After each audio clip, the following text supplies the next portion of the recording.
Kidimi.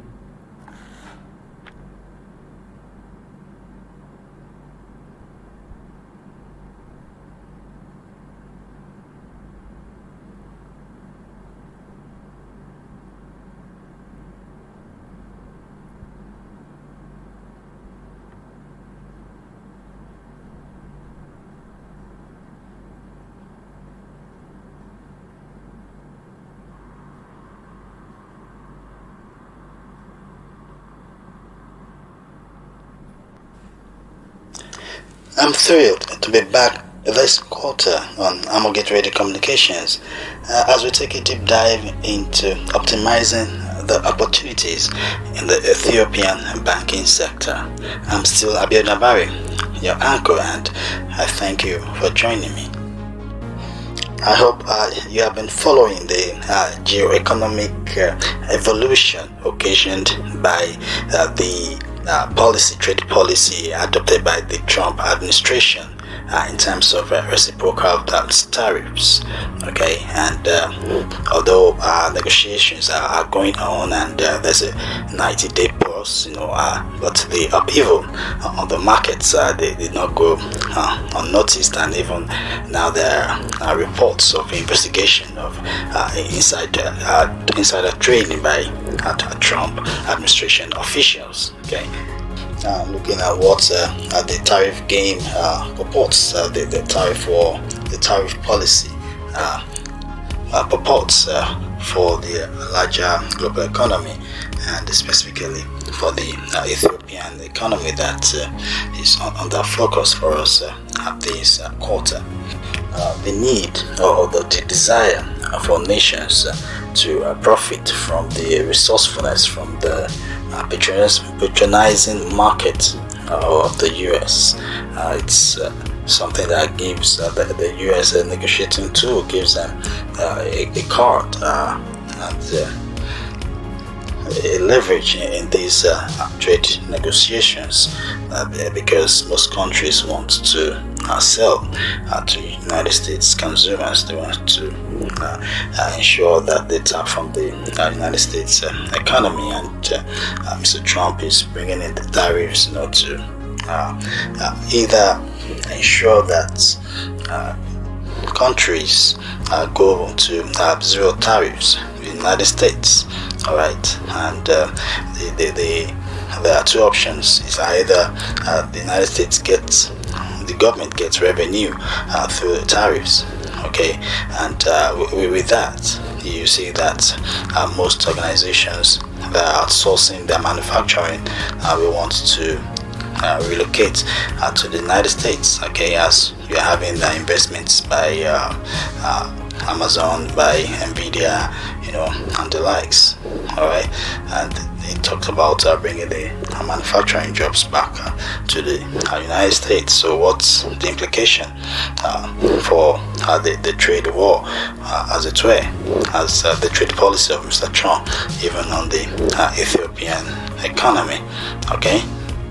The Ethiopian economy, which of course the banking sector seeks to support at all levels, is largely driven by agriculture. And by agriculture we mean coffee and other cereals, other crops. Okay, and a tariff on Ethiopian coffee export to the United States, of course, will occasion a decline in the exports, which might have impact on the revenues accruing to the Ethiopian economy. So the situation might drive the Ethiopian government to go to zero tariffs in the United States across the board, to continue to ensure that export revenue targets are met. Yes, of course, we understand that China is the ultimate target, and even despite the difference in ideologies, the difference in parties, political parties, and leanings, President Biden and President Trump are united in how China should be treated. Recall that the Trump's tariffs were retained by Joe Biden, all right, and now the tariff was escalated between the United States and China, and the United States had seemingly blocked any loopholes that China could use, whether Cambodia or Vietnam, the tariffs have been slapped simultaneously, so that there's no way for China to escape the tariffs by producing and exporting from other countries in Asia to evade the tariffs imposed by the United States. Okay. So we'll be following all these events as they unfold and the impact on the geopolitical economy and the impact on the Ethiopian economy specifically, and how the banking sector will actually step up to the plate. And yes, last quarter we really examined the dimensions of geopolitical economy, and we were able to track and keep abreast of geopolitical events as they unfolded, and we brought you relevant analysis and actionable insights, to enable optimization in the pursuit of your cross-border objectives. So, and it's my fervent belief that last quarter's episodes were impactful and relevant towards enabling transformational leadership in the nations across the world. And it is in this stead that we intend to continue this quarter as we bring you the pathways to optimizing the opportunities in the Ethiopian banking sector. Yes, it's going to be another purposeful and positively consequential quarter as we do justice to our theme, optimizing the opportunities in the Ethiopian banking sector. So come with me, it's going to be a jolly good ride. Ethiopia can safely be regarded as a developmental state. Last year we really talked about the concept of the geopolitical economy in the context of imperial states and the developmental states, and saying that the imperial states are actually the first world countries that actually heralded industrialization, and they are actually pursuing their own interests, their own development, their own growth, their own prosperity at the expense of developmental states. So they use all manners of tools of exploitation and all tools of maneuvers, and to ensure dominance, and so that they exploit the resources of developmental states, for their own sovereignties, for their own interests, for the advancement, of their own goals, right? And they use all manners of tools, like we exemplified how the United States has used USAID, though this is meant to be a humanitarian agency, but being a soft power agency. So that's just one of the many tools that the imperial powers use in order to subjugate developmental states and advance their own interests. So like I said, Ethiopia can be said to be a developmental state in the scheme of things, and so it's natural for it to work to resist imperialism, to work in consonance with anti-imperial forces in order to ensure its own growth and development. And of course, Ethiopia is a BRICS member. So you can see that it's already aligned, and it's already taking a decision and a path towards its projected prosperity. And of course, we cannot emphasize the relevance of BRICS, even of militarily. But militarily too cannot be discounted, but also economically, and having a GDP share, or a share of global GDP that is now higher than the 7 most industrialized nations, the popular G7. And we understand that Ethiopia was never colonized, and Liberia, I think Liberia was established as a British colony in 1822 before gaining independence on the 26th day of July 1847. Okay, and during the scramble for Africa, the Ethiopian military, you can really credit them with successfully resisting the invasion and the colonization by defeating European colonial powers in the 19th century, that the scramble for Africa to preserve Ethiopian sovereignty. That's a remarkable feat in history.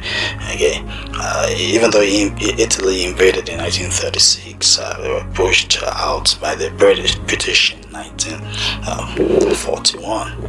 So I think continuous studies will of course be necessary, in deciphering the factors of that actually account for Ethiopia's commonly to the party, this ability transitioning of the Ethiopian economic system to a largely private sector driven one. Okay, and got the factors and the potency of the factors that have accounted for ability transitioning from a public sector dominated economy, to a largely private sector driven one. And we look at the essence of having a big government, having heavy government participation in the economy, heavy government participation in the lives of the citizens. Maybe when I look at the resistance of the invasion and the colonization during the scramble for Africa, then yes, justifiably the government might have incurred heavy defense spending. I can just imagine what the defense expenditure would have been like, when Ethiopia was actually resisting the European marauders. That's might be justifiable. And looking at other objectives of having big government involvement, big government spending, maybe aside from defense, maybe looking at income redistribution. Yes, government can, wants to intervene, and try to ensure that at least income is more equitably distributed, and look at the systems of the economic systems that pander towards that ideology, in terms of socialism and of course the extreme, which is communism. So, and look at even egalitarian societies. Recall that when we had the theme management lessons from sports leadership, we talked about egalitarianism as one of the lessons, management lessons that managers can learn from sports leadership. And look at the benefits of egalitarianism, and look at countries like Sweden, Denmark, Norway, Iceland, Scandinavia generally, that they operate more welfare system, as exemplified in the educational sector and the health sector. And we also look at the crime rates, and see that the studies have shown that crime rate is directly proportional to inequality in a given society. And there are examples and everywhere, like I mentioned, in Scandinavia, where crime rate is low, and prisons or correctional centers are not densely populated, and you have that the inequality is not so pronounced like you have, like maybe in a place like New York, for instance. So we are looking at those incentives to have a big government, presence, and because that's the situation Ethiopia, has found itself at, but is transitioning into an economic system where you are going to have private sector domination. So government might also want to ensure that the welfare of the citizens is prioritized. Talking about education, talking about health, and you see that in countries like Sweden, like I said, those things are well taken care of. Okay, so Ethiopia too, the government is heavily involved, in the lives of the citizens, and being an ambitious government, those things have to be paid for. Those expenditure, have to be paid for. Okay, so when we look at revenues from governments and the pressure on revenues, and when revenues do not match up, the government might decide to increase taxes. Right now, when taxes are increased, what's the impact on the economy? Right, they tend to stifle investments. Okay, and when the alternative is for government to actually borrow, resort to debt. All right, and look at the debt burden. Like Ethiopia needs to be continuously addressed. Even the recent debt rescheduling is a positive one, but the debt burden needs to be continuously addressed so that space can be freed up for productive investment. So that fiscal policy can tend towards investment. And you look at the printing of money, the impact on the value of money, causing the inflationary impact of printing of money. Look at the macroeconomic issues, the macroeconomic imbalance.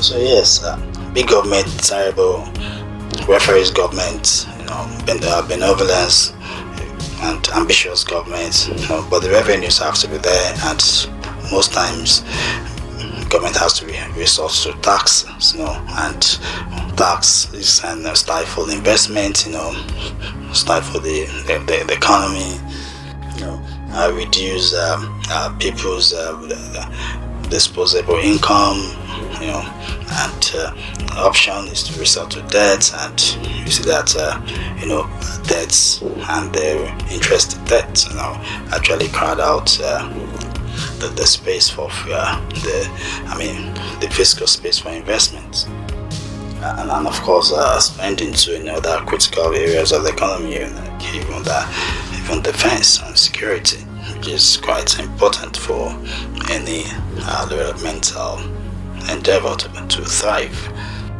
Or the printing of money, which is the inflationary impact, is unquestionable. So governments afford to be widely benevolent, right? So the sustainability of big government is questionable, and even the extreme forms, socialism and communism.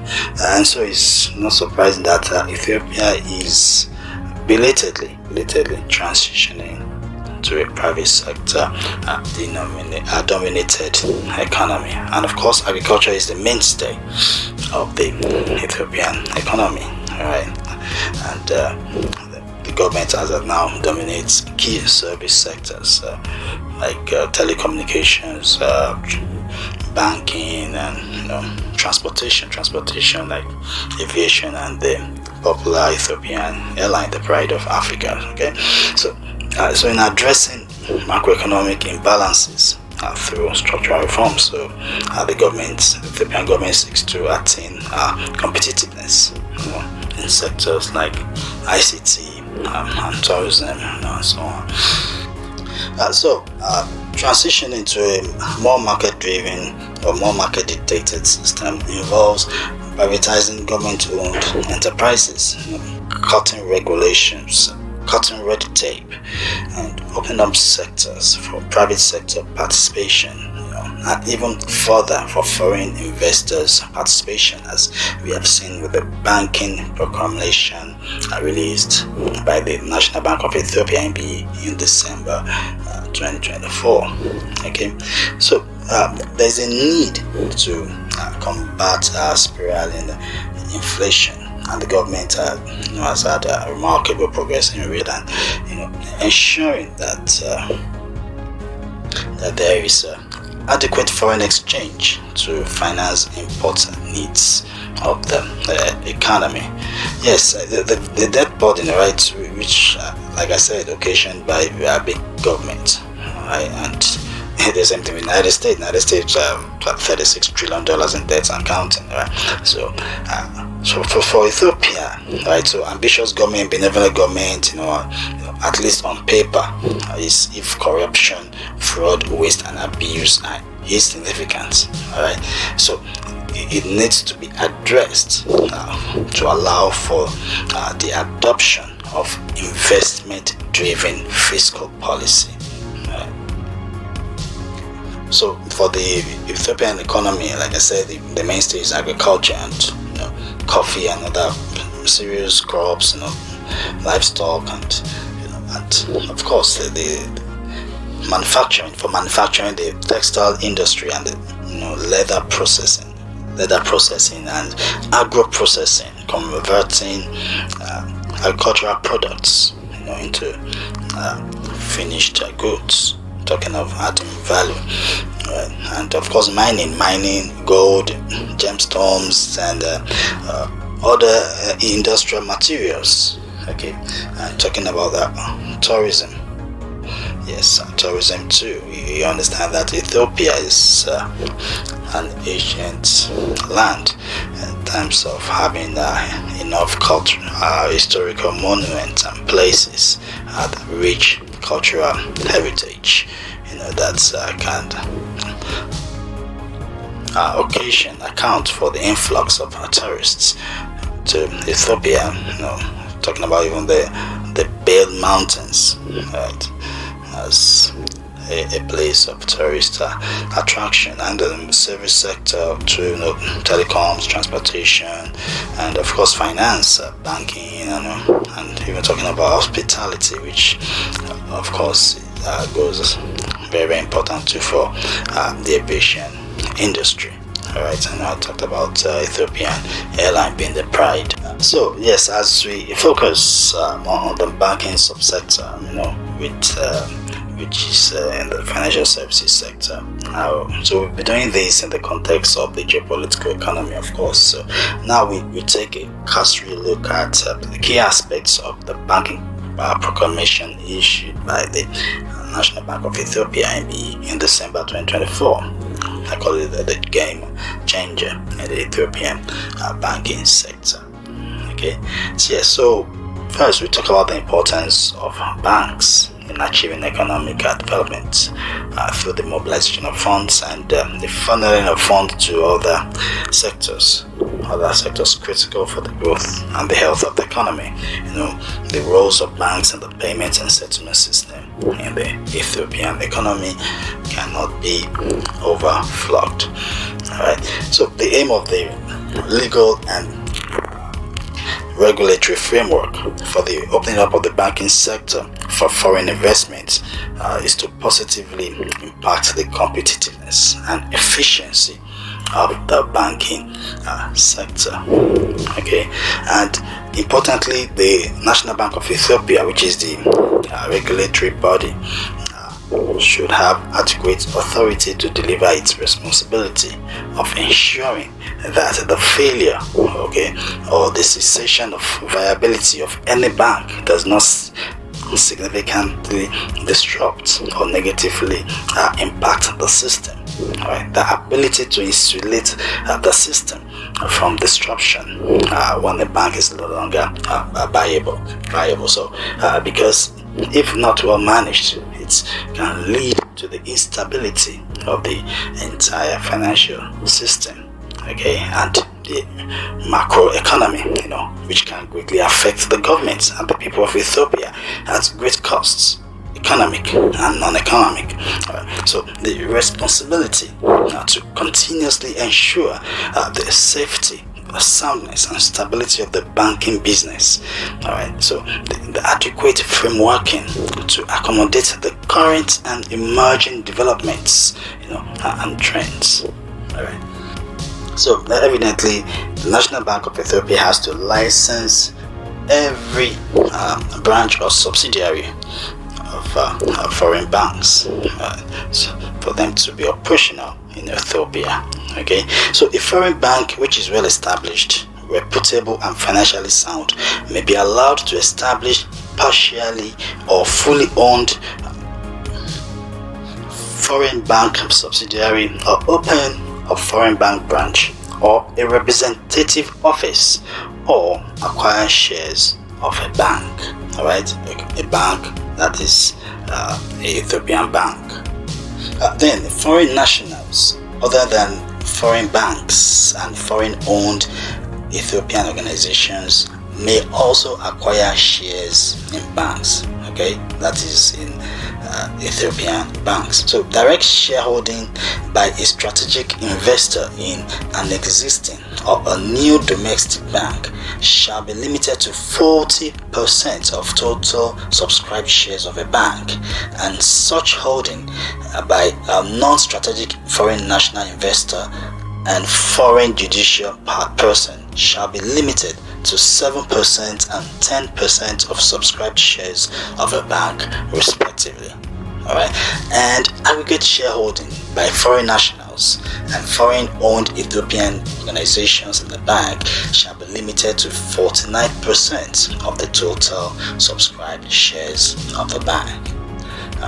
And a special case is in rescuing a distressed bank, in order to ensure the stability of the entire financial system, and that is actually subject to some special conditions. So exceptional approval may be granted to well-established banks for the partial or full acquisition of existing domestic banks, in order to ensure that the bank is rescued and the financial system is stabilized. So, and foreign nationals and foreign-owned Ethiopian organizations shall invest in a bank through foreign direct investment in foreign currency. Yes, we'll be calling it a day at this juncture. And I believe that the time we spent together has been impactful, and we'll be continuing with the dive into the banking proclamation, as we explore, as we try to achieve optimizing opportunities in the Ethiopian banking sector.